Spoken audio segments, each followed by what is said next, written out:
Ninjago is comprised of 4 eras, according to a lot of Ninjago fans. These 4 eras are the Great Ninja Era, the Realm Era, the Oni and Dragon Era, and the Wildbrain Era.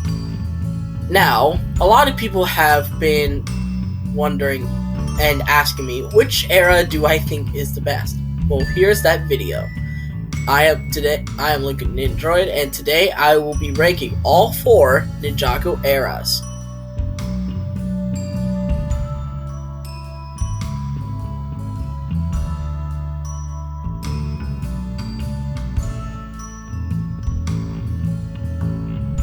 The Oni and Dragon Era. See? You knew this would be controversial. But yeah, this, shockingly, is my least favorite era of Ninjago. Why? And no, it's not because I hate the maturity and dark tone that these seasons had. I liked that. It definitely showed how Ninjago matured along with its audience. But a lot of people that are fans of this era need to understand that just because these seasons were dark and mature doesn't automatically make them good. To me, it's all about the story and all about the execution. And Sons of Garmadon was average, Hunted was hard to keep up with, and Marching Unity was decent. So, in reality, to me, it just felt more like a very lukewarm era in terms of the grand scheme of things. Mostly because, as I said, Hunted is very hard to keep up with having a mental disorder, it definitely made things a lot harder to keep up with, especially since Hunted was basically trying to tell 2 seasons at pretty much the same time. So it just made it next to almost impossible to keep up with. And you can't call me stupid for that one. A lot of little kids will probably have this problem too, because their minds haven't been fully developed yet. To be fair, mine hasn't either, since the brain stops developing once you hit the age of 25. So their brains haven't been fully developed where they can fully understand, and they might get upset and start crying because they just don't understand the plot points of their favorite show. Now, I'm not saying that this era should have dumbed things down for the sake of the children. No. But I do think a lot of things need to be explained more, and just make it more obvious that the seasons were revolving around one continuous story. Sons of Garmadon didn't really do that, so it kind of left me with a weird impression, because all Sons of Garmadon's finale needed to do was just say, "to be continued," because it's not like they did that before. Pilots. And then it would have been obvious to me that, oh, they're continuing the story from this season to the next one. There.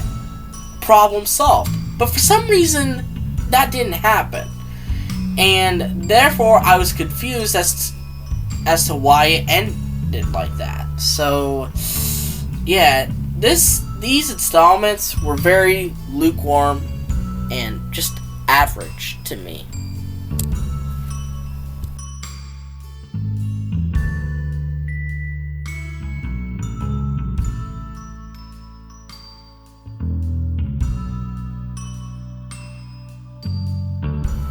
The Wildbrain Era. This era is Ninjago's newest era, starting in the summer of 2019 with Secrets of the Forbidden Spinjitzu, aka Season 11. Now, this era has been criticized by a lot of people, including myself, for being just, again, average at best, and being too comical, being way too kid-friendly, and especially after the mature and dark Oni and Dragon trilogy. But things started to improve with slowly but surely. Prime Empire was received very well at first, but really only because of 11's failure. Then 13 is where it seemed that mostly everything was in track.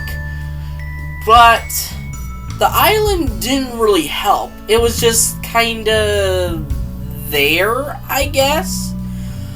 But then we got Seabound. Easily the best season of the new era, and definitely a good sign for the Wildbrain Era, as it shows that they can improve. And while I do think this is still one of the weaker eras of all of the eras in Ninjago, it's because of Seabound. I think that propelled it above Oni and Dragon for me, because of Seabound. Because at least there were like 2 good installments out of what, 5? Whereas Oni and Dragon only had 1 out of 3, which is higher, 33% to 40%. I'm gonna let you take it over at this point.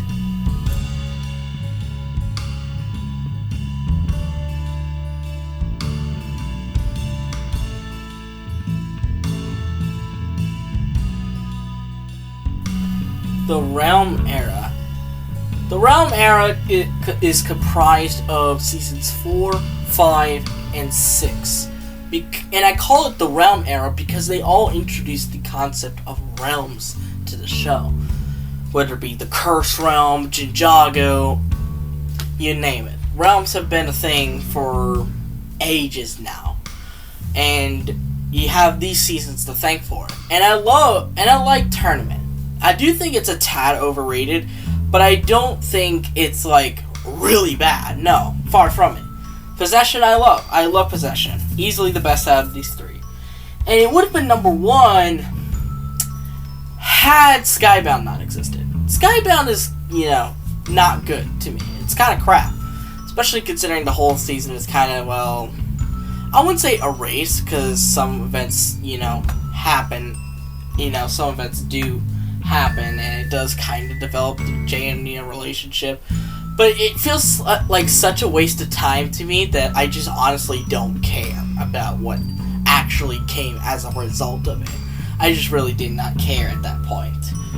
So yeah, this season's only little iffy point is Skybound for me.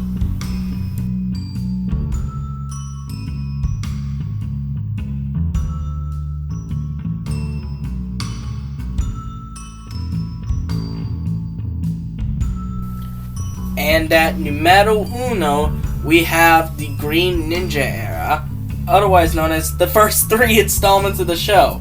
I know, blinded by nostalgia, am I right? Well, I can't help it. These 3 seasons are just so iconic, so perfect, almost perfectly done, that I just can't help but put it at number 1 in terms of best era. It was basically the time to be a Ninjago fan. You had all this stuff, like wondering who's gonna be the Green Ninja, being shocked about finding out Zane is a robot, seeing that final battle, like, everything worked to perfection, and I wish these eras could really live up to the success of that first successful era, but they just so far have not come close since then. But that's it. Those are my rankings of all 4 Ninjago eras. What are you guys' rankings on these eras? Let me know in the comments down below. But anyways, I hope you guys like this video. Give it a thumbs up, subscribe to the channel by clicking on the red subscribe button, and click on the notification button to see every video that I will upload. And I'll see you folks in the next video. Bye bye!